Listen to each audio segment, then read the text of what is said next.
What's up, everybody? Welcome to the No Scrubs Allowed podcast. Seal, how you doing, bud?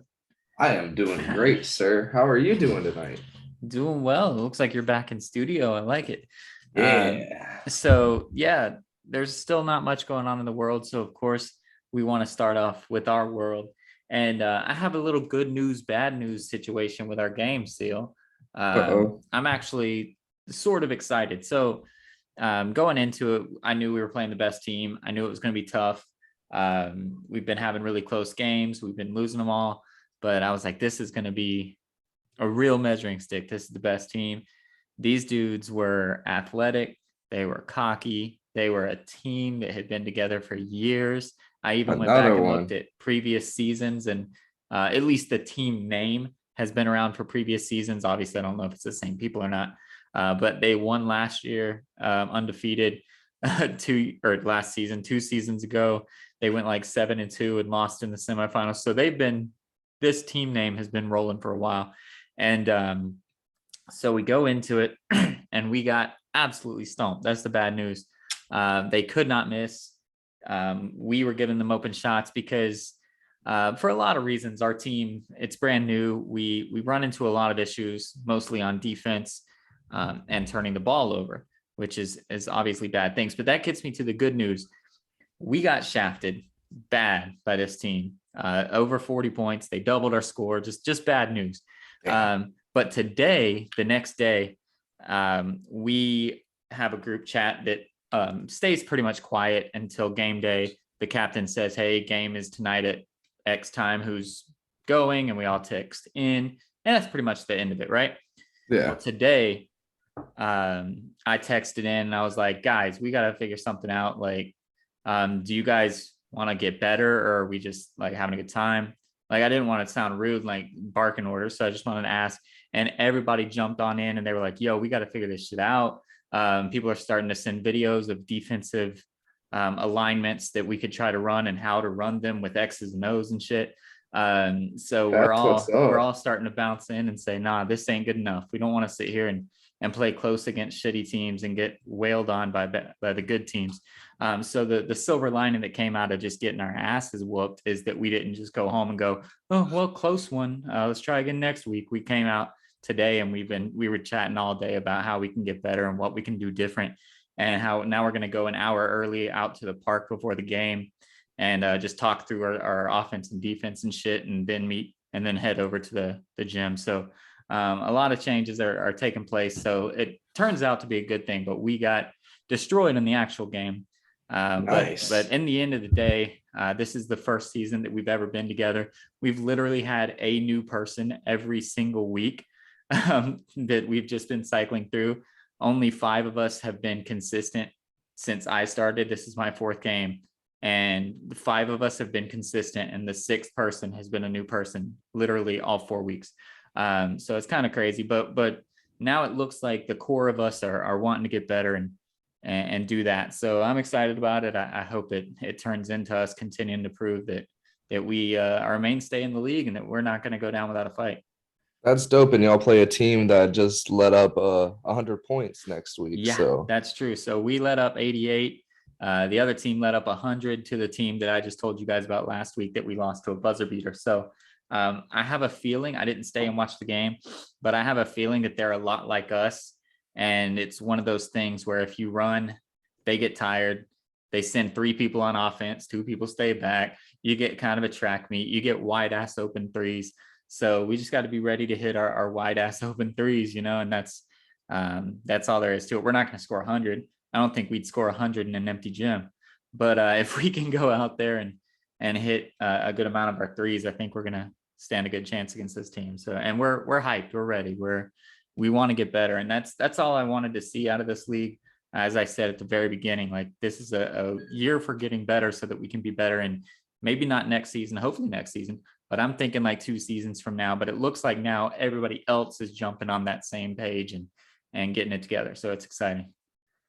yeah, that's awesome, dude. And especially next week, our setup. I'm trying to find our schedule because we have a bye week this week, and I'm going to get there around like 6:30. So I'll be able to watch the end of probably get around 6:45. So I'll be able to watch the half of one game and then the rest of a second game.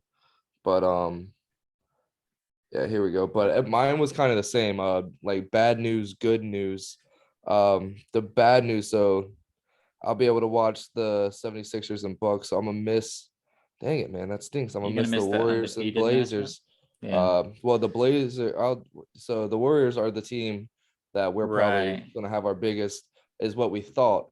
But we played the team. I talked about a little bit with you. Is these kids would, two of these kids are really pretty dang good at the basketballs. But they're really good friends with the GM coach guy who picks the teams and stuff like that. And on any of the other teams, they probably get picked probably second, third, fourth round, but he picks them 1, 2 every year. And they're pretty good. The Manny kid had the most threes He's good. I week watched him one. play. He's Yeah, he's pretty good. But if you can get like kind of stay in his face, which we started doing. So bad news, we didn't score for 8 minutes. They jumped out to a 13-0 lead, 15-0 lead, I think, before we got a bucket in to make it only a 13-point lead for them. They were up over 16 points. The closest we got at any point in time was like 8. And yeah, it was bad, dude. Finally, we switched to a 2-3 on defense because we're going to be so suspect with this kid on the court playing defense, dude. And for some reason, Scott, it just wants him to be out there. And he is it the big dude or the dude with the yeah, tattoos? no, the Because big they're both kind of Hoodie Mellow. gotcha. Yeah. With the hoodie. Yeah. But yeah, like Joe's IQ is up there. Is that Like the he's tattoo good. guy? And the Or older is dude, that yeah, hoodie? Okay. and he runs. So I'm all for Joe. I always think that I get Hoodie, him and you mixed up, but then I see he has like a shoulder tattoo that yeah, you don't have. I'm like, oh, that's the other guy. Okay. yeah, and he runs. He gives his heart, and he knows basketball. Well, the other guy can't do anything with the ball, but for some reason he wants to bring the ball up to stand there and make you come get the ball from him, and then he doesn't move on offense. He doesn't move on defense, and he got sussed. Ozzy ended up with 17 points. He had 8 points in the first like 10 minutes. Yeah. And He then was stroking on that anytime, dude. so they started switching, setting picks off for Manny, and he'd switch off on a Manny because he's not fighting through picks, and then they just give the ball to Manny, and Manny was going off on him. So finally, we switched to a 2-3 zone, which he asked for. Shocker. But and then we were actually able to switch off and actually play and not give them easy shots, and then they just stopped dropping for them. And finally, we started coming back. And I've been leading the story off all week with, man, everybody's like, hey, how'd your game go? Like, we only led for 8 seconds. And they're like, damn. I'm like, hey, it was the last 8 seconds. Exactly. So went down 14, 15, something like that, with like 6 minutes left. Called a timeout. We went down and stopped them. We went on like a 12-0 run. We're down like 5 with 3 minutes left, called our last timeout, and just kept stopping them and kept letting Scott and Allen go to work. And at the end of it, we went up 50-49 with 8.3 seconds left. And this kid that did not like me at the end of the game whatsoever, he wasn't bad, but he's just a shooter. And every time I would come out on the court, because I'm not much of anything else besides a shooter either, he's more athletic. He reminds me of me when I was 23. He's probably like 24, 25. He reminds me of me back when I was actually really good at the basketball and pretty athletic and not this. Yeah. And but he's a shooter. Like, he can't really drive. And if he does drive, I'd much rather the kid drive. His mid ranges and all that good. He can shoot. He can jump and shoot. And so I saw him. They threw the ball to him, and he took it in. And you could see me already running onto the court. I mean, you can't see me in the video, but I was already running onto the court by the time he went up. And I saw him, because if he would have went straight up, probably would have knocked it in. But he's a lefty, Yeah. so he tried to hit that reverse and Yeah. threw That it was too so strong. weird. I didn't know what was Yeah, he going threw on. it way too strong, and that was game. I didn't know he was a lefty. I just was like, what the fuck is this But yeah, guy the whole doing? game, the Aussie kid was just talking mad trash about every time I got the ball. He's like, let him shoot, let him shoot, let him shoot. He can't dribble, and just talking. And what isn't doing that to really anybody If else? he can't dribble, then why would you just let And him shoot? then Why don't you get yeah, up on his ass? and then the other kid that hit the last shot, he was talking too. So I went up to Ozzy. I was like, yeah, bro, you might have had more, because kept letting me know. He's like, bro, I got like 3 more threes than you, bro. Where you at this game? I was like, hey, you might have had more threes than me, bro. I might not have scored this game, bro, but have fun with that L. And the other dude was like, what are you saying? What are you saying, you? I was like, y'all are trash. And he's like, what? What are you saying? I was like, y'all are trash, bro. Go on your side. And it was fun. But I definitely, um, one of the first times in sports that has nothing to do with the conditioning and practicing part, because I wanted to check out 1,000 different times before the season's ever started. But first time in game, I've really checked out, just because of the lack of effort from some of our guys and the just shitty reffing that was going on that Yeah. game. Um, and it wasn't even on their end. Like, they probably could argue 2 or 3 calls that went our way that probably couldn't have for them. But literally 90% of their calls were like, what the like, what are you talking about? How, like, it was getting absolutely fucking ridiculous, like, for both of them. At least last week there was just one of them that was doing like sus calls, but like there's guys that are calling reach and fouls from half court whenever it's in the key and their back is And to they're the them. other side Yeah, ref. Yeah. it's just it was ridiculous. So uh yeah, with probably about 14 minutes left in that second half, uh I was I was ready to, I was like, yo, let me just sub out. And Joe's like, nah, bro, we need you on the court right now, dude. Just chill. I'm not even getting the ball. Like, I'm literally just Yeah. playing defense and running down the court. Like, this is getting annoying. And anytime you pass me the ball, some bullshit's getting called. Yeah. Like, something's happening. I'm not able to do anything. Y'all are staring at me. Well, the bad calls actually ended up working out in y'all's favor at the end because Manny got fouled out, and that was Yeah. huge because, like, Ozzy is a good point guard. He looked fine, but he doesn't know what to do on the court without Manny there coaching him and telling him where Yeah. to go. So Yeah. that was huge that he fouled out for you, and you guys were able to get that done. But Allen, bro, that dude is nice. Yeah, he is. He is good. He gets to the rim, and the fact that you can finish above the rim is just next level. You can't.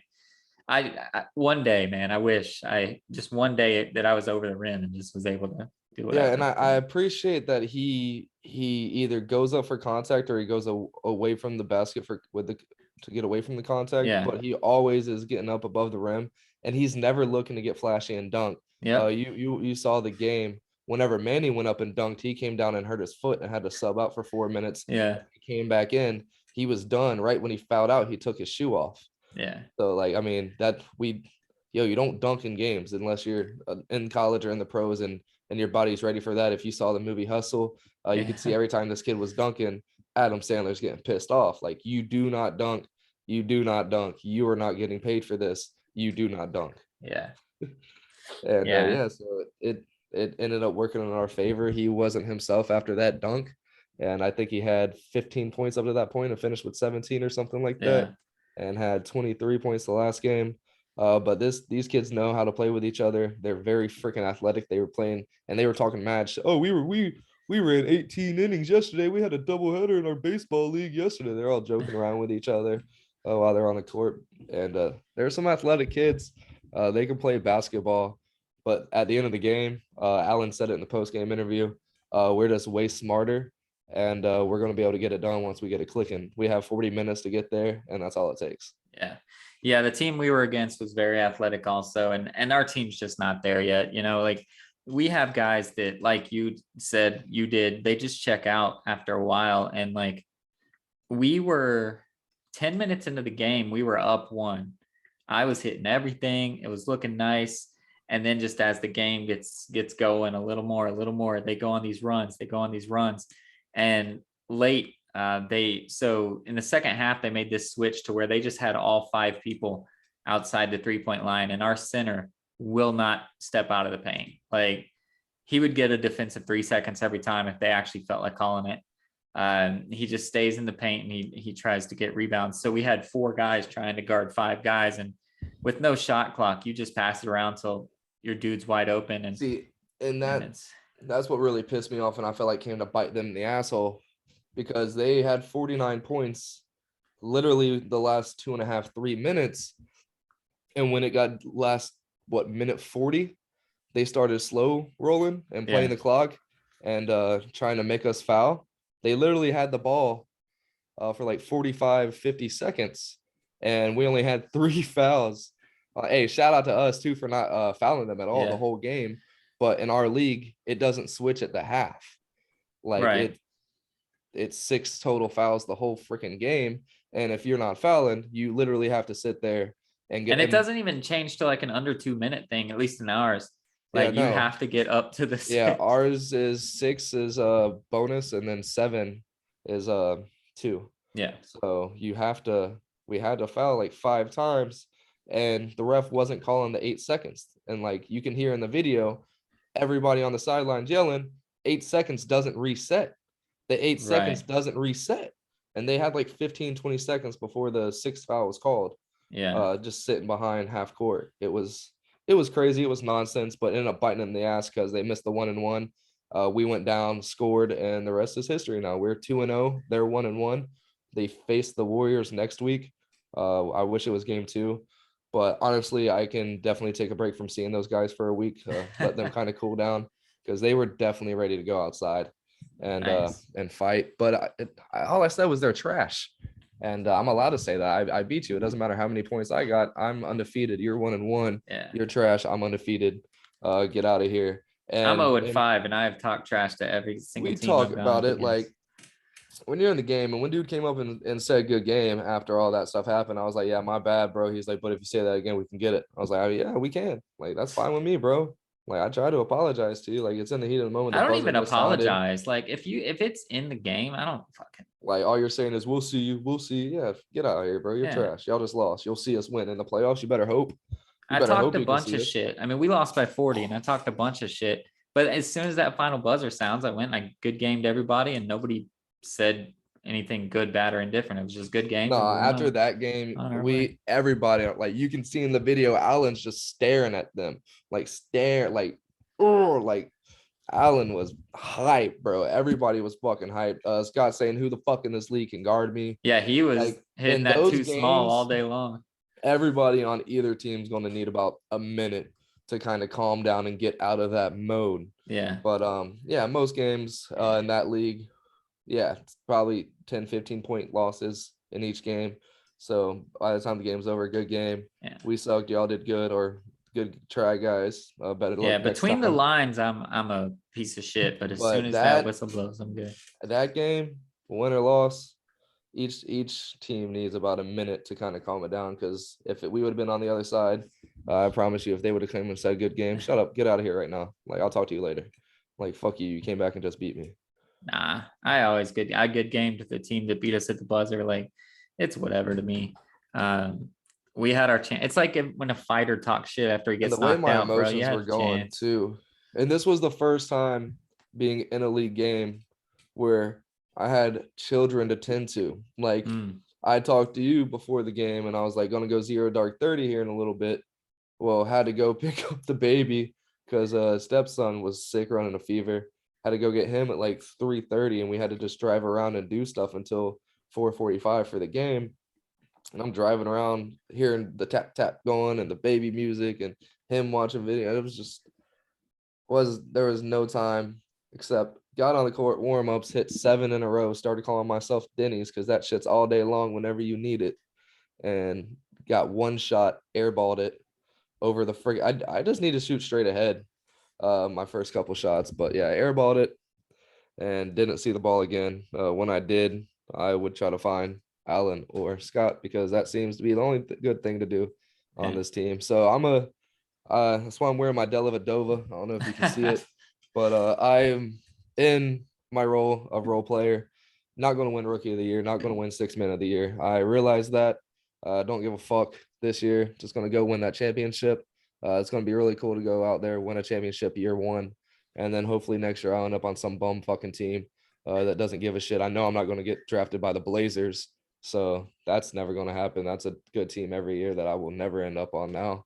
Burnt that bridge. But so hopefully next year I'll sound like some little bitches, though. On like a team with my buddy Pat's on right now. he got 7-8 shots up last game. And that's what I want to be able to do. If you're on the court, fucking shoot the basketball. Like, My yeah, team we want wants to me to win. shoot more and more now because I figured going out game one, like yeah, my true shooting percentage was 3 for 5 behind the arc. And yeah. then I had the 2 stupid ones at the end.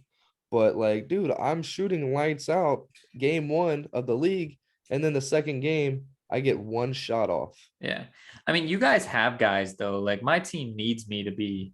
You We would love my team we because have you and know we me. didn't I'm not have normally a shooter, but when Gannon didn't show up, because even Gannon didn't put up point. He got 7 points last week, 4 from the line, and a right. 3. Like he's not even trying to put up outside shots. He's a big guy like Scott and Allen. That's why we missed him this week, Right. because we weren't able to flush everybody inside because he's not out there with me on the perimeter. We had, I'm not saying his name. We had Hoodie Mello out there, and yeah, it sucked. And whenever he wasn't there, I was like, all right, well, I'm gonna have to work a lot more on the perimeter this game, and I'm gonna be taking a shit ton of shots now. Neither. I was fucking sitting on the sideline half the fucking time. It was annoying as shit. Yeah, I'm the only shooter I we have, snapped and whenever we called that timeout. In the second half, whenever we were finally coming back, I snapped. I was like, yo, we're fucking coming back. We're gonna win this fucking game. If you're gonna sit around and watch the shit on the court, sit on the sideline, go grab some fucking candy and watch this shit on the sidelines. Like, we're winning this fucking game, bro. I was like, I'm not gonna sit here on the sidelines and fucking watch y'all walk around. You can come sit down, grab a snack, and watch why us don't you win. just check people out? Why don't you I've call tried. for a sub and check people I out? want to talk to Scott so much. I wanted to talk to him during the game, but his ass is the one that wanted me to sit on the sidelines to start the game over him anyway. So hey, if that's what you want, deal with it. If we would have lost, I would have texted him and like, yo, just so you know, we would have not lost if I would have been on the court half that whole second half over him. Yeah. I mean, everybody gets the chance to play. I'm down with that. But like, if you can see they're tired, you got to go out and but sub them I get a out. chance to play, and I'm not going to stay on the court if I'm dead ass tired. Like you said, you checked yourself out after you made that big ass 3, bro. I wouldn't do that. Shit, let me get a couple minutes off and keep my legs fresh and go out there and keep jacking them. This kid has too much pride and thinks minutes are more than anything. No, Yeah. like if you're not producing, get the fuck out of the game. I check And myself on out all the time. yeah, I don't mind checking out like that. Him not checking out, me not getting shots. It was just annoying as fuck. Yeah. Like, Yeah, I'm trying to put the needs of the team. bro. I'm trying to put the needs of the team before everybody else, but it really looks like the team needs me to shoot. Like everybody else tries to shoot twos, which is fine, but they need me out there to stretch the floor. So I need to just get more aggressive. I was 3 for 5 this past game, but I need to up that to 7 or 8 shots a game at least. And I can stretch a bit. It's annoying. Like when this kid gets the ball, nobody gives a shit. He can't make threes. He can't really do anything. Didn't he make that one big 3 at the end or near the end? That was D. Oh, okay. No, he had fucking no points with me. It was annoying. It was an annoying game. I'm so happy we got the win. Even with the win, like I'm excited there's a bye week just because I'm not motivated right now. It was just one of those games that took a lot out of me. I'm fucking like bruised, banged up from that game, just giving my everything.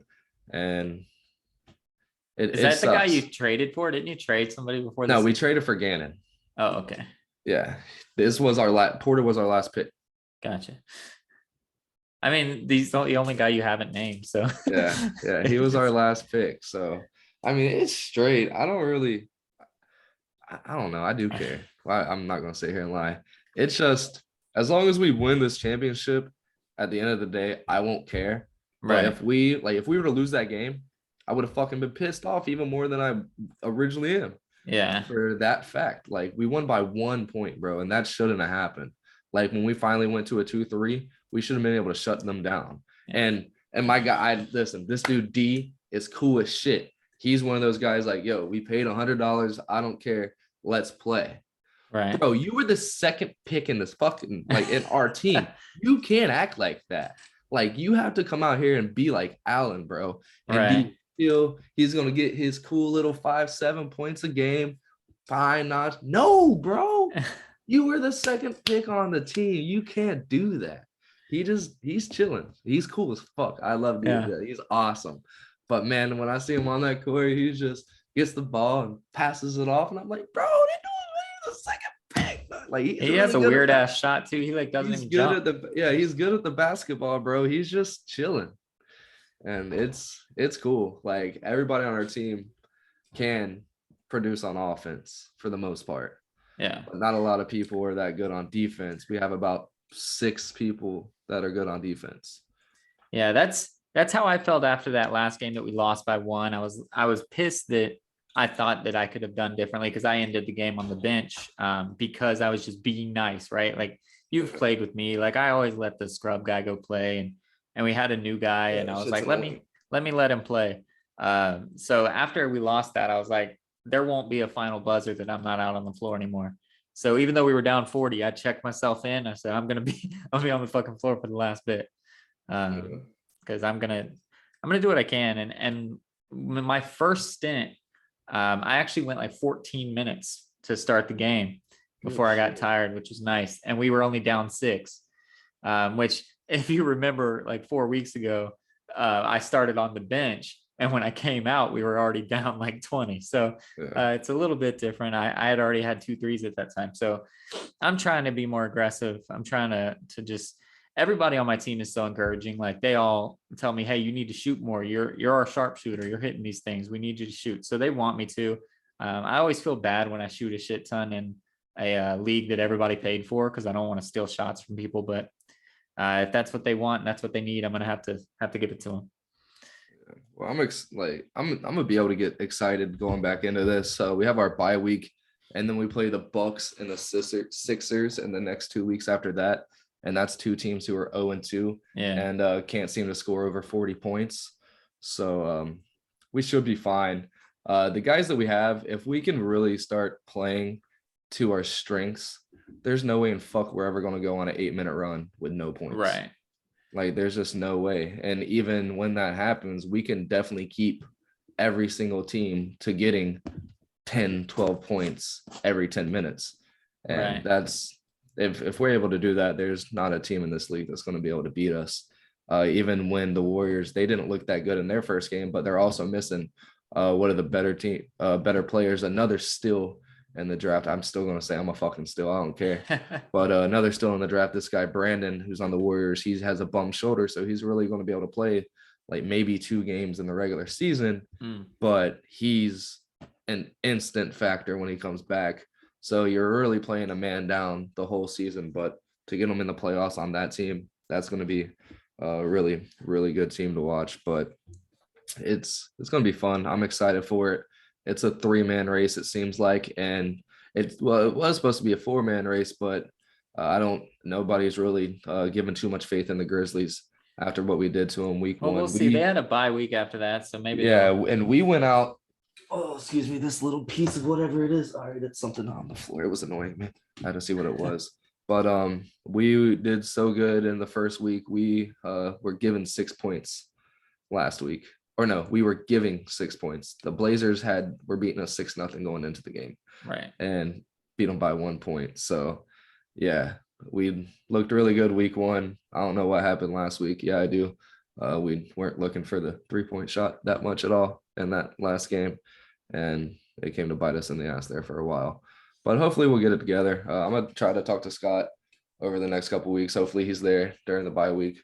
I'm going to text him the next couple of days to see if anybody's going up there on Sunday to watch any of the games. And I'm going to try to talk to him a little bit.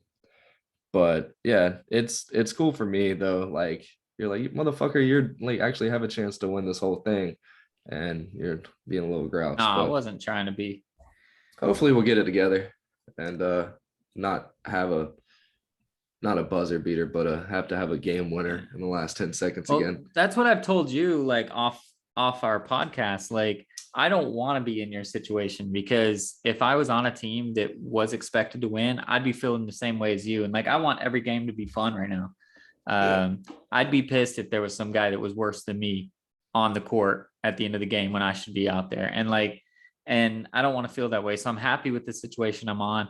But every single week, every single time I go to the courts, I go out now. I've upped it to like 4 or 5 times a week. I'm out there doing something, and that competitive juice is starting to come in. And that's why I hit up the group. And I was just like, respectfully, I just want to know, like, is this what you guys are envisioning, or do we want to try to get better? And so I'm happy with the buy-in that the team all was like, nah, let's fucking do this. Let's figure this shit out. So those juices are coming back in, but for right now, I'm still having fun, even though we lose by a lot. But Yeah, I keep start telling to myself change. I'm gonna go to get an LA Fitness membership, but I still haven't done it. I've looked at, there's a 24-hour fitness here that has the sauna and the court and everything. And I've already looked into it a lot, and it's super cheap right now still, because they're trying to find people from the pandemic. But it's just, I think I would have to wake up at like 4:30 to get out there and get an hour of work in before I come back. Because right now I wake up at 5 because I'm home and I'm working out at home. If I went there, I'd have to add another like 30 minutes in. Well, I don't want to. that's gonna be like an off day for me. Like going, or not even on my off days, I can wake up and go. But I don't work till evening Right, time. you work So late, so get like up it would and have go to be get some work weekend. in. But for it to be, it's $30 a month for this 24 right now. If you That's pay tough. for a year at one, like if you pay for a 12-month chunk, it comes out to $30 a month. And even just to have an indoor court on the weekends that I can go work at might be good enough, and a sauna to freaking loosen my muscles up that. Yeah, the only thing I said that these ones get packed, like packed, so I'd have to go pretty early. I don't know how mine does. I hope they give me like a free month, or it said get a free pass when I Googled it yesterday. So I might see if they give me a free month or a free 2 weeks or literally anything. I just want to be able to go see the court and see how busy it is during like certain times. I want to go at like 5 in the morning and see if it's busy, which it shouldn't be. I want to go after work one day and see if it's busy. I want to go Saturday morning. I want to go Saturday afternoon and just see how it looks during a free pass, so that if I do have to pay, I'm ready for it. All right, so let's shift up to the actual sports, so that I have a timestamp to tell people in the comments.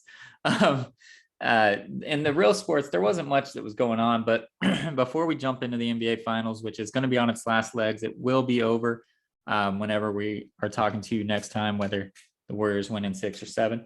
But with that, before we get there, the UFC fights were the other huge thing. Did you actually watch it, or did you just see highlights, or did you? I was able to get in JJ's fight where she made homegirl retire. Yeah, I mean, I got in the fight before that, which was an amazing KO. So I was very happy that that's the one I started with. The Fialho and Jake Matthews. I watched that, which was really fun. Jake Matthews was the underdog, and he won convincingly in a knockout. So that was pretty cool. But then, yeah, the real fights started at that point, and it started with Joanna, who I don't think she was forced into retirement, but she was definitely guided with nice handholds by Zhang Weili. And the first fight that they had was just a bloodbath, just crazy. Obviously, there's the iconic pictures of Joanna with the huge welt on her head. This fight was different. This fight was Weili Yeah, just. I did say she made JJ retire. This fight was Weili just knowing where she's better, waiting, seeing Joanna do one kick, and then just going in and just comboing her up, piecing her up a couple times, and then knocked her out in like the second round. Right? But still, Weili's eye, dude, from whenever they met, that her shoulder. That's the next fight. That's something. Tyler Santos and Shabshenko. When they got the headbutt. Oh, is that what I saw? That was the next fight. That shit was crazy. So yeah. Oh no, I saw. Yeah, I saw her. I saw JJ talking for like 15 minutes. Gotcha. So you got in when she was talking? Yeah. Yeah, she got flatlined and fell forward and just face planted and didn't stop herself at all. And Weili just looks like the class of the division. She's going to get to fight Carla next. Carla's already trying to dodge her, but you can't dodge if you're the champion. Eventually Dana's going to say, all right, you got to fight or you got to give up the belt. So that fight's going to happen, and Weili's going to beat the mess off of Carla, and she'll get the belt back. And we'll see if Thug Rose can come in and steal it from her again, but I don't think she'll let that happen a second time. So that was a good fight. But then the fight that you got to see was Valentino Shabshenko and Tyler Santos. And really, like, I was hyping up Shabshenko to my girlfriend. I was like, listen, this is not only the best girl that I've seen, this might be one of the better just fighters, gender with notwithstanding. And Santos was working her. Yeah. When she got her hands on her, it was game set match, everything. And then in the third round, it all changed from a headbutt. And to be fair, I don't obviously when one eye's closed, it's hard to see.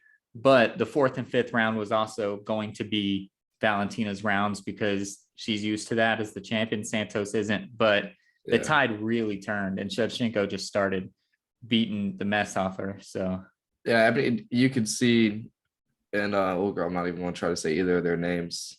The one you can see in the girl who lost. At the end of the fight, how she wasn't even really like down and out about it. She wasn't worried about it.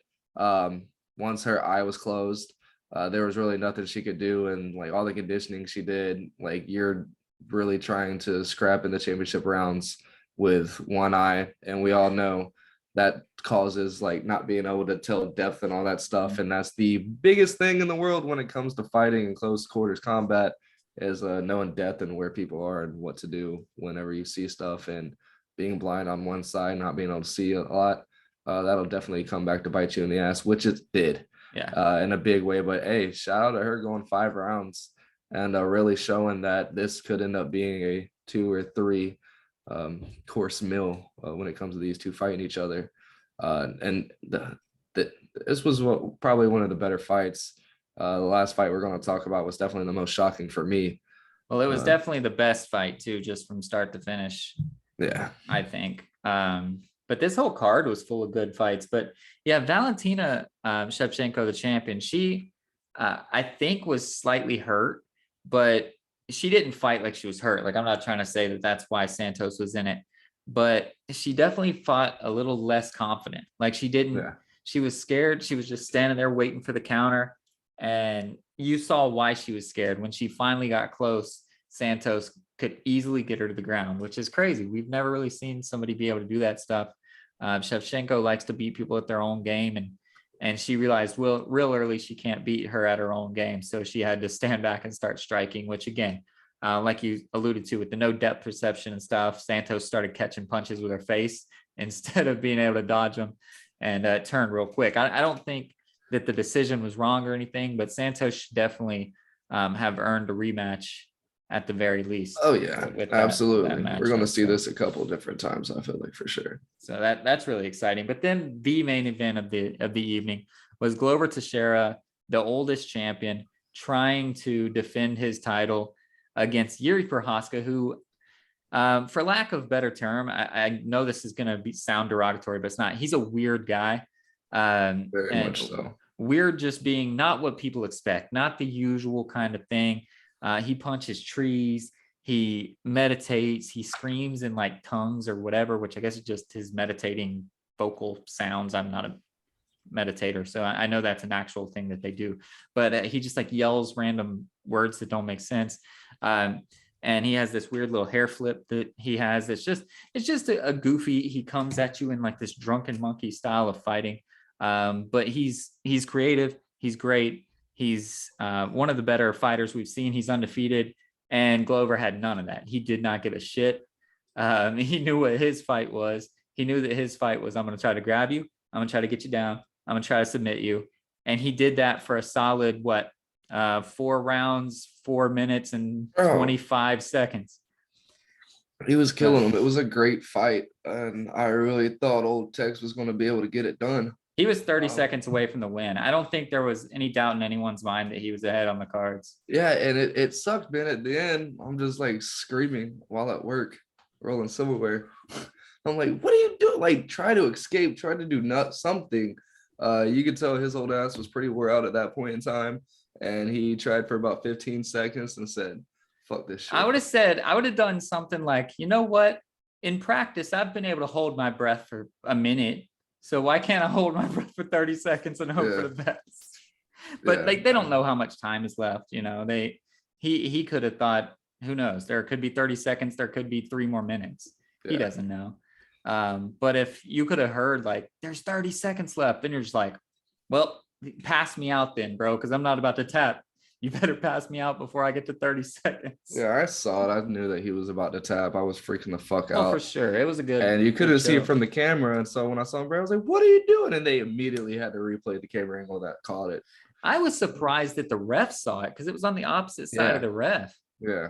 And so props to him. But no, I mean, that was a crazy fight. And Teixeira just doesn't do a lot of damage, which is the problem. But it looked like he was starting to rock Yuri. Yeah. We finally saw Yuri get tired, which we didn't know was possible either. But he never made it out of like the second round before. So it's going to be interesting to see who fights Prochazka next, because there's obviously the rematch. And if you are Dana, you don't want Teixeira to get that much older.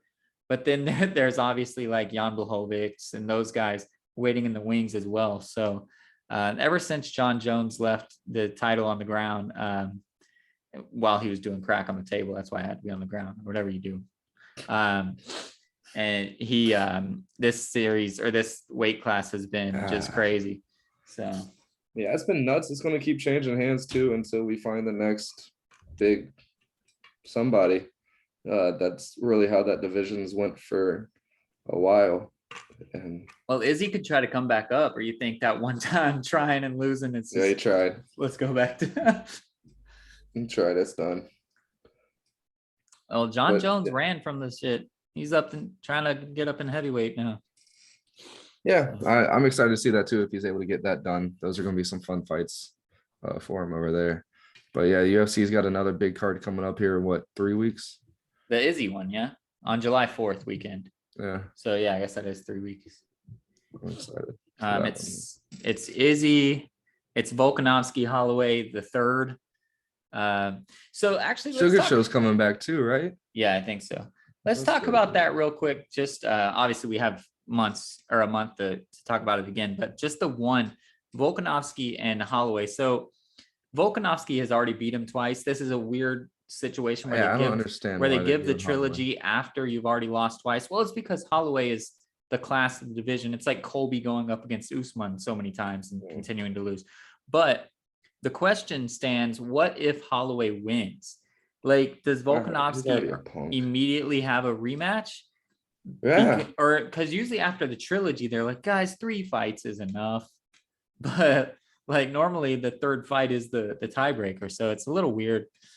If Holloway wins the third fight, we both know he is not going to shut up about it. He won't shut up if he loses. He's a talking kind of guy. Yeah.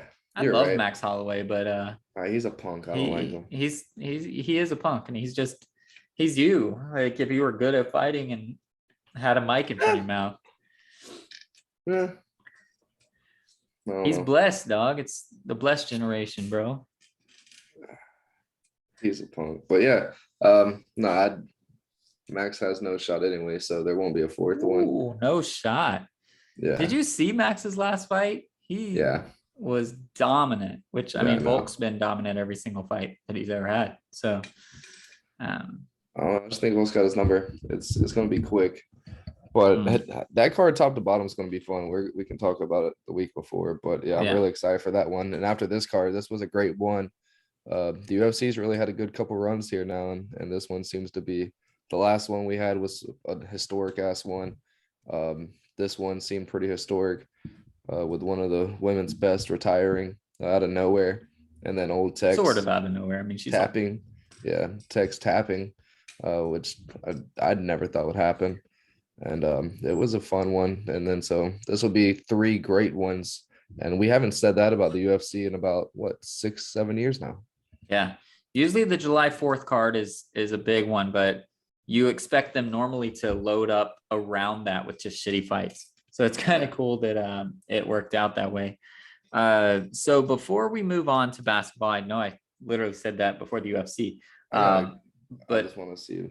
I got something. The timing of right now is that the game 1 of the NHL Stanley Cup final is officially over. Colorado won in overtime 4-3. So 11-11, make a wish. So a huge start to their series to try to take down the three-peat quest of the your boys, the Tampa Bay Lightning. Not my guys.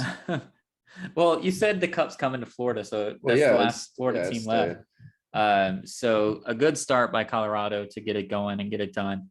But they are the home team, so they needed to. So the fact that Tampa Bay stretched it out to overtime is always a scary thought. But looks like it's going to be a fun series. So props to Colorado for getting one there, but Yeah, and it's it's going to be a crazy. close one. They were still able to keep it a high scoring game, even though they're playing Tampa Bay and keep playing their game. Yeah. But shout out to Tampa to be able to come out and score a lot of goals as well. And you just got to feel like at the end of the day, Tampa's going to be able to shut down these high scoring teams. They're going to figure it out, and they're always going to be able to get their goals. Right. So if Colorado is ever able to keep on this crazy, ridiculous offensive pace that they're on, then it could definitely be going back a mile high. But I don't know. I thought the entire postseason, with my very lack of, maybe I've watched collectively a game, like from all the pieces of this regular season that I watched, I might have watched one full game combined. I thought the Cup was going to stay in the East, regardless of who it was. They have the better goalies over there. They look good, and obviously Vasilevsky is probably the best still. I mean, I know he's been the best before in his history, so he's probably still the best. And I always think goalies and defense wins championships, but our hockey expert Eddie, he truly believes that Colorado is the best team this year. He said it at the start of the playoffs to me on text, and he reiterated it to start this series. So Eddie says that Colorado is going to win. You say it's heading back to Florida. I say watch hockey. It's actually pretty fun, and you might as well get a few games in during this. Not a lot of fights in these playoffs, though. Yeah, because Nashville's not in it. Yeah. PK Subban retired, bro. There's nothing to fight for anymore. Sure. But yeah, it's on at work, so I've been watching it a little bit here and there. But I haven't looked up yet and seen a fight. The high scoring makes it kind of exciting, though. You're not getting those 1-0. Oh yeah, like just drag out games. Yeah, it's awesome. But yeah, so before we get to basketball, Deshaun Watson. I know we haven't talked about it, and it's really been nothing to talk about. But now shit is getting dicey. After the 23rd one, that was supposed to be it. That's what he all talked about. And he said, this is what I know. And they're like, all right, well, this is it, right? He's like, I don't fucking know. This is what I know. And like, all right, well, 23 is it. Case. We're not going to do anything. NFL they stopped. It's not the case is closed. They stopped looking into the matter. Right. And now we had 24 come out, and they're like, what the hell? And then 25 came out, and they're like, what in the shit? And now I think we're up to 26 or 27. 26 is last I saw, but who knows? And then there's reports of over 70 massages in a 17-month period that he known about. Went to, that Robert Kraft massage type parlors. Right. And so all of this stuff's coming out, and he signed a $230 million guaranteed contract. There's probably more money to it, but $230 million of it is guaranteed. They are still trying to trade Baker Mayfield at this moment in time. So this is a two-parter. Now that everybody's informed on everything going on with Deshaun right now. I'm sure everybody knows. I don't have to do the whole backstory. First part, is there any way the Browns are going to be able to mend anything with Baker in case Deshaun Watson isn't able to play football? Second part, if he is able to play football, how the fuck is he able to play football ever again? He should be banned. Like, just for the allegations, this is insane. He should be banned. He's not a billionaire owner who went and got a massage before the AFC Championship game, and he went to the same place all the time. This is on top of 26 different women accusing you of sexual misconduct outside of a massage parlor. So how the hell is he able to play again? So to answer part one, no. Baker will never play on Cleveland again. They went and signed Jacoby Brissett for a reason. They knew when they got Deshaun Watson that it was going to be dicey. So they went and they got Jacoby Brissett and said, listen, you might have to start for a few games. They had no intention of sticking with Baker. I think they just believe that they're going to have to wait on him because no team really needs him right now. And they are hoping and praying and making their 11-11 wish to a preseason injury. Because if that happens, then they can make an easy trade. Well, the Panthers are trying to get him, so they're not happy with their quarterback room even after the voluntary and some of the mandatory, they're trying to get him there as soon as possible to get him into some of these mandatory mini camps. Well, there's a couple of things that could happen because one, Trey Lance could be ass real quick, and Jimmy G still recovering from his surgery. They might need to pull the plug. Now, they might not pull the plug because Jimmy's not going anywhere this year. But he's got surgery. So if Trey Lance is ass, Jimmy G still can't play. They got to figure something else out. Sure. Or there's a preseason injury that happens, and that could be anywhere, and Baker will be the guy that they wait for. But they agreed to part ways with him. So not part ways, but allow him to not come to minicamp and things like that. So they're not even able to fine him. They're not able to do any of that stuff because they've agreed to it. So they're just sitting here paying him to sit at home with his girl and try to keep her from tweeting. He's living the good life right now, I think, in my opinion. He'll play again, just not for the Browns. Part two, Deshaun Watson won't play for the Browns either. And what's going to happen is they're going to have to sue him, I think, because they made the mistake of signing him to guaranteed money. So now what they're going to do is they're going to have to sue him for that guaranteed money, basically, and cause a big rabbit hole. And I mean, Browns fans should be, they're probably dreaming of Johnny Manziel right now. Like they are just going to spiral right back down the tube. And not even that. They have to, if you're a real Browns fan, you have to be looking right now and realize the grass probably isn't always greener on the other side. Yeah. And you want the organization to shut up and do whatever they can to keep Baker there and try to mend things with him. I mean, they're literally a year out of going to the playoffs and beating the Steelers in the first round of the playoffs. And now they have Amari Cooper. Like that, and it was a lot to do with Baker's play. And we saw last year, the guy was injured. They wouldn't let him sit. They didn't give a shit about him being injured. And all you heard from non-real NFL people, oh, this guy's ass, this guy's horrible, get him off the field. Yeah, get him off the field. The dude's tore up. His shoulder was ripped. Yeah. And they wouldn't let him sit out. And he still, shout out to Baker for staying on the field, doing his job, doing what he's told, and not pulling an AB and getting pissed off that he's injured and they want him to play and he's trying not to. Yeah. No, the Browns are used to this, though. They're going to suffer. Although, to be fair, Brissett is that guy that could be like that Ryan Fitzpatrick kind of spark you to a little bit of a playoff run. He's not going to win a Super Bowl, but he could be that guy to where you're like, man, this is the worst season we've ever seen. Browns team is set up. They need more of a Big Dick Nick type of quarterback coming in there right now and being able to lead that team. We tried to get that, and he got injured week 1 against Kansas City, and we sucked again. Well, could Fitzpatrick come out of retirement if he's done? If they drop, he's too smart to come back. And Magic had plenty of offers to play football still. Well, I know, but I'm saying if Baker and Deshaun both flame out to the point of it's week 1 and neither of them are on the roster, and Jacoby Brissett. The way these quarterback contracts are set up, maybe he could make a clean 20 mil real quick. Yeah, exactly. Just come in, spark them to a 10-7 little playoff run, and then head out. He could. I mean, that team's good enough. He's a good enough quarterback to get it done. Yeah, but I agree. I don't think Deshaun Watson's going to play for the Browns. I think they're going to be able to figure out a way to no void that contract with all these new allegations coming out. And I'm sure he's already been, what is it? He didn't get indicted. They didn't indict him, but the grand jury, he's probably going to have to go see them again. Subpoenaed? He's probably going to have to go see them here again soon, and that should void his contract. But yeah, this isn't over, and this is going to be one of those things that I feel like kind of drags out, and we find out in the next 2 or 3 years the light of what happened, and either he is innocent, and at this point in time he's like 31, 32, 33 years old and 4 or 5 years removed from playing football, so he's going to end up fucked. Like, he's going to try to make it back in.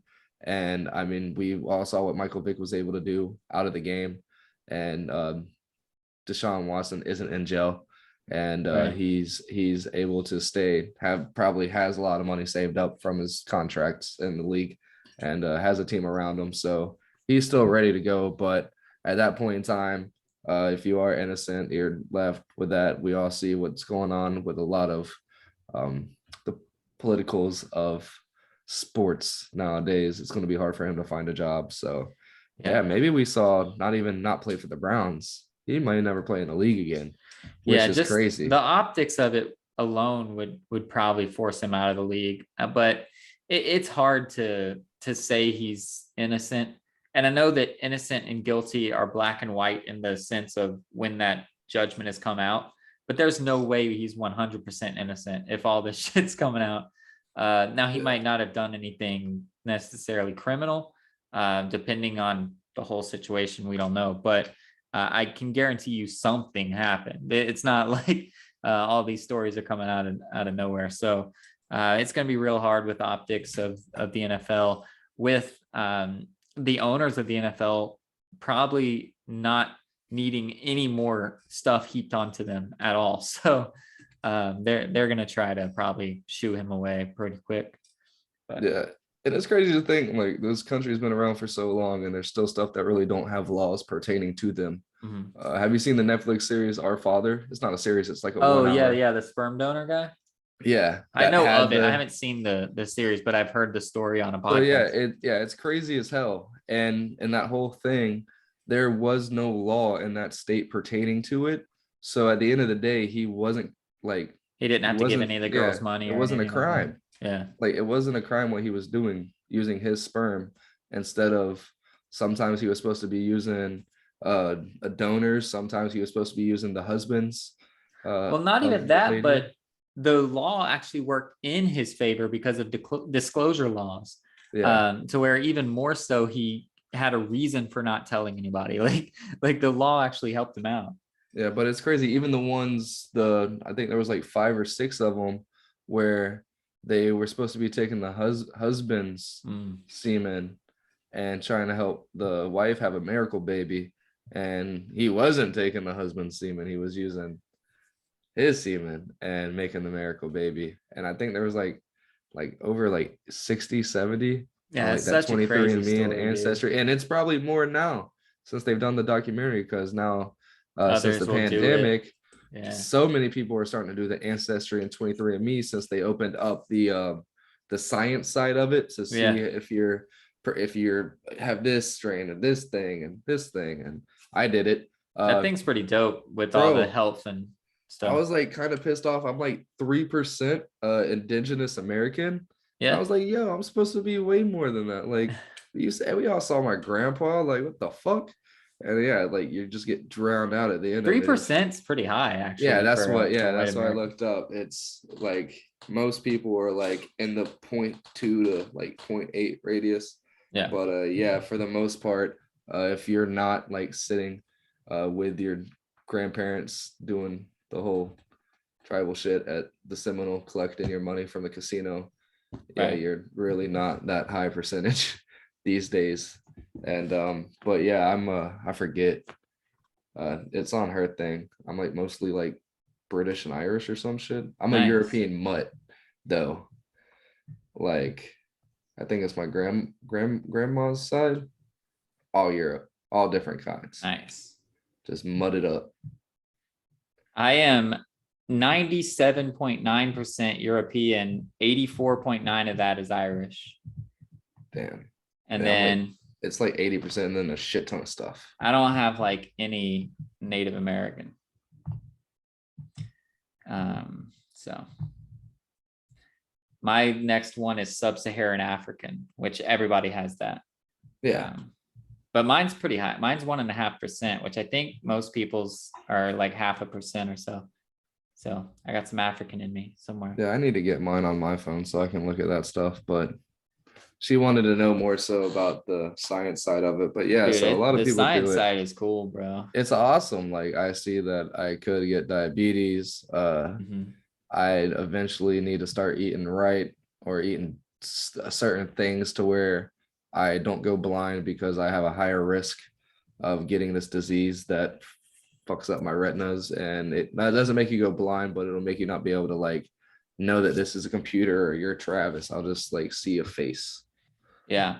Well, it's cool because they're like, there's a thing that said like I'm more inclined to work off like 6 hours of sleep and shit like that. I'm like, I've told people like 6 hours of sleep is, it says like 6 to 8 window, or then there's like more than 8, or like, and I was like, I told Probably in people the I could more do than less. 8. So it's just really cool, some of those things that, and it like tells you if your earlobes are attached, like obviously but you can like see that it's like, oh, that lines up. And it's like likely to have light blue eyes. I'm like, that shit lines up. And like, it's so cool to like see that Which stuff. one did you do? 23andMe. Yeah, me too. I don't have any close relatives yet, man. Really? I don't know. Yeah. Apparently, a third cousin from Kentucky messaged and asked me if I was in Kentucky. And she just responded no. But I was like, yeah, probably is a family member. Probably want money. Sounds right. Probably. Are Sounds you in right. Kentucky? Yeah. Do you have a job? Yeah. Can I Yeah. get some 20 bucks? Yeah. Can you pitch at me? All right, so let's stop bearing the lead. We're already at an hour. Let's talk a little bit about Oh, basketball. shit. So last we talked, it was 2-1, or no, yeah, 2-1 Boston. So now 2 straight games with the Warriors doing their thing. We know that Boston's not out of the woods yet. They're very good in closeout games, obviously, because they're still alive. But they've gone to Milwaukee and won. So coming home, in theory, would be better, but they seem to be worse at home, oddly enough. But just overarching theme, what has to get better for Boston? We talked about how we thought they kind of had a wrap on the series because these things were going right, but for 2 straight games, their fourth quarter continues to collapse. What has to go better for Boston to finish off a game? They're turnovers, man. Mm. These turnovers are getting deadly. And it's their And superstars turning it over too, man. It's yeah, all crazy. season and even in these playoffs, they're able to create turnovers and get points off of it. And whenever they're able to slow down the pace, they have 3 or 4 guys that can score. And that's just not happening. They're creating the turnovers on offense. They're giving the Warriors the easy buckets. And there's Jaylen Brown or bust right now. Like it's not coming together. And last week when we talked, and I thought Celtics still had it. Even when it was 2-2, I thought the Celtics still had it. But you can't argue with that game 5 stats, man. It doesn't favor many teams whatsoever. But the only thing is it's going to be in the Garden, this game 6, so they do really have a chance to go and give them a chance at a closeout game for themselves. But man, it's hard to think that they're going to be able to get it together. They're lucky they're switching hands now. They're going back to the Garden, so it gives them an extra day of rest. Yeah. And hopefully that helps them settle their nerves or whatever the hell's going on. But Jaylen Brown showing his veteranness, showing that he's the oldest person of that trio, Yeah. and he's killing it. But other than that, they're just not getting production. The Warriors have Al Horford's number. He's not able to do Al Horford things. Bielitsa's been playing great on the defensive end in that aspect, being able to quiet him down. And Roy Williams, you can just tell that he's still banged up, even though he doesn't carry an injury tag anymore. But it's going to take Jason Tatum, Marcus Smart, and Jaylen Brown to all play for 48 minutes the next 2 games, if possible. Yeah. For them to be able to get you had done. 3 days off. You should be able to run 48 minutes. Yeah. Like without a problem. Jason Tatum shouldn't sit.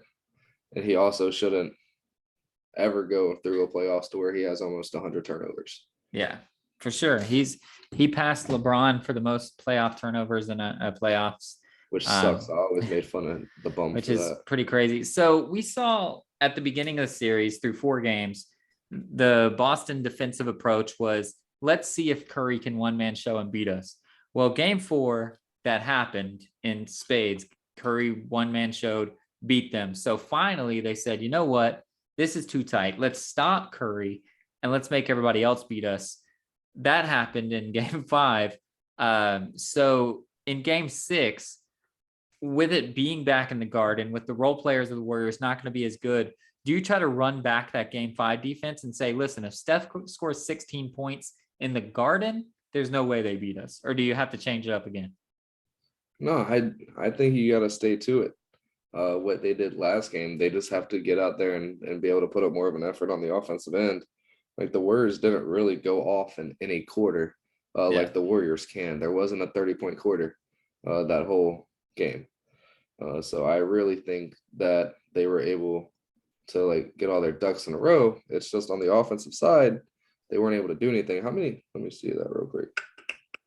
Can you go and see total turnovers? I know. I think Yeah. Brown had 5 and Tatum 18 had 4 turnovers in that game, and they lost by 10. Yeah. That's insane. I knew it was a lot. I didn't know it was that many. But they did good on defense. They just couldn't get anything done on offense. They had 2 quarters with 20 or less points. Yeah, that's rough. That's not going to help you out in the championship game. The first quarter they got outscored 27-16. It's hard to recover from that. They were able to in the third quarter, and then like we said, fourth quarter just fell flat on their ass and went into the fourth quarter with the lead and you lost it. Yeah. But yeah, I think Boston will be okay if they're able to get that together. They are definitely able to go on a 2-game stretch. Going into this game 5, they still had like a 60% advantage on winning, according to whatever index people, the ESPN power people index use. thing. Yeah. But so I still think the Celtics have a good chance to force a game 7. But with the way they've been turning the ball over, game 7, and it's not Oracle anymore, it's still Chase Center, but it's still them annoying ass Warrior fans, and that place is timid. So if they're already doing this, it's going to be a very rough time for them if a new Boston Celtics team doesn't come out, the team that we got used to seeing here. Yeah, for sure. So I had another question regarding the Celtics, and I can't remember what it is. So Jason Tatum, this is now legitimately 5 games in a row that he is just stinking up the fourth quarter, and he hasn't played 48 minutes yet. He's played like 44, which obviously is a lot, but can you chalk that up to tiredness, or can you just say like, hey, Jason Tatum might not be that fourth quarter guy that everybody thought he was, that Kobe level, that dude that everybody thought he was? I think he's trying too hard, and coach wants to bring him out and just try to settle him down a little bit, probably give him a little bit of advice on some of those runs to where there's not any fouls or timeouts. They go on those 4 or 5 minute stretches and have a TV timeout. Just let him sit on the bench for a second and settle his nerves a little bit. But yeah, I think we see 48 minutes here in game 6. No matter what happens, you just, as the new coach, not a great coach yet, you just have to hope that he's able to figure it out in between the ears. And you can't bring him back to the bench, even if it is for that minute and a half, 2 minutes that you've been doing once a half. You can't do that anymore. You just gotta let it ride and hope the ball falls in your favor. So if it's try too hard, that's fixable, right? I mean, that's like, there's some mental problems that mental problems is the wrong word, but there's some mental obstacles that are harder to get over than others. But trying too hard, putting too much effort to where you're blowing yourself out and not getting others involved, doing things like that, that's an easier fix than some of these other ones. So he could definitely snap back after 3 days of rest, trying to figure out, talking to coach, talking to Jalen, talking to all these guys, and figuring it out what they can do. You can tell Tatum's going to be lethal one day. And what I mean in trying too much is he's one of those guys who has very high IQ and can see what's going to happen before it happens, per se. But the Warriors are a team that just totally demolishes that. For the most part, like, that's why they gave LeBron trouble. I mean, besides Kevin Love not being there, but in 2015, it was hard as fuck to do anything because no matter what we would do, they were just switching everything and just playing absurd small ball defense. And that was the first time anybody's seen anything like that. And they won the chip off of it, and it was bullshit. But anyways, so like that, Tatum's thinking that he can do this and he's going to see this and his high IQ and all this and that. And what he's finding out is you just need to slow down and let the game happen and react in these finals instead of trying to play it out like you know what's going to happen, and that's why you're not getting good shots. That's why they're being able to rip you off, and you have all these high turnovers in these finals. And playoffs is a different breed, and the finals are a lot different than that. And he's finally getting a taste of it. But if I had to put my money on it, I would put money on the Celtics for them to be able to figure it out and get it together and win this game 6. Absolutely. Next time we talk, unfortunately, I think the Warriors are going to be the ones with a banner. Ooh. But I would not be surprised if it was the Celtics. So if it's let's do a hypothetical, and my, just for the record, since I always ask you questions, I'm going to give you my answer first. My answer is 0%. But what percentage chance is there that Andrew Wiggins could have like a 45-point, 20 rebound game and somehow still MVP from Curry? That would suck. That would. Do you think that's even possible though? Like if he does that, do they still give it to Curry just because of all this storyline and all this bullshit? No, because Wiggins is right there. He's stole the show. Even in game 4, which was Curry's game, he had like 19 rebounds, 27 points or something. Yeah. So in game 5 took the fuck off. Yeah. But yeah, no, it's definitely possible. And especially if this goes to a game 7, it's definitely possible. Yeah, if he drops like 25, even if they lose and Curry, he outscores Curry, and then they go to game 7 and he does it again. Oh man. But I think it's 0 because for the sheer fact that I don't think Curry's going to go for 9 again for that. But it's crazy to see what Wiggins is doing. I mean, I do want to get out of here, but I just wanted to, neither one of us are huge Warriors fans. You're a big Warriors hater. I'm just not a fan because they're in my division, even though basketball divisions are basically useless. But I'm impressed by Wiggins, man. He's never going to live up to number 1 pick because he's already been traded too many times and he's trying to find a home, blah, blah, blah. But if this were the first team he ever got drafted to, and if this was how he was playing, like there's no way like anybody can say he's a bust. Like he definitely has turned into his guy, and I'm very impressed. Yeah, me as well. If Kevin Love would have been playing for the Warriors back in the day, absolutely, this would be one of those trust the process kind of stories. But yeah, I'm impressed as well. This is something we haven't seen from Andrew Wiggins before, and I'm up here now, and I'm really excited for it. And I just hope this continues. I hope he demands way too much money this year that the Warriors don't want to pay him because that's money saved for the big 3. And again, Mr. Wiggins, between the team that originally was going to draft you until Caleb came on the market, come home. That would be welcome dope. You with open arms. Chris LeVert's probably not going to work out. He's probably a bust. Come home. That'd be cool. Actually, that'd be really cool. So we're gonna get out of here. I do have a shout out that I want to leave on because this man deserves some sort of praise, and that's Miles Copeland. He's it's hard to call him a basketball player. He is playing in essentially a better rec league than us. He's like playing in a Drew League level type rec league, like a really high level. And so he has to have another job, obviously. So he's a volunteer, or he's a firefighter, not volunteer. He's a firefighter. He worked a 12-hour shift as a firefighter in Ohio, drove to New York for a game because his team was already there because he still had to work, got there in time for the game, was playing the game. A ref, I think it was, a ref, like passed out during the game, and he went over and he gave CPR, saved the man's life, then finished the game. Their team won. He had, I don't know if he like did well or not, but their team ended up winning the game. Oh, I'm sorry. I said a 12-hour shift. It was actually a 24-hour shift that he drove from Ohio to New York after a 24-hour shift, saved a referee's life with CPR, and helped his team get the win. So, I mean, that is a huge shout out from me. Miles Copeland, that is absolutely amazing. He's probably never going to be a real NBA player. Maybe somebody will sign him just for the show now, but it's really huge that you see players like that. We see it with the minor leagues in baseball. We see it with these, it's called the basketball league, I think is all it's called. But these like high level rec leagues where you have to have a second job. And he could have very easily just told the guys like, listen, I can't show up this game. I got a 24-hour shift. I just got to go. But The fact that he's dedicated to his craft and dedicated to what it is, it saved a man's life. So I just really wanted to shout him out and just say, like, if you are passionate about something, continue doing it, man. You never know whose life you're going to be changing now.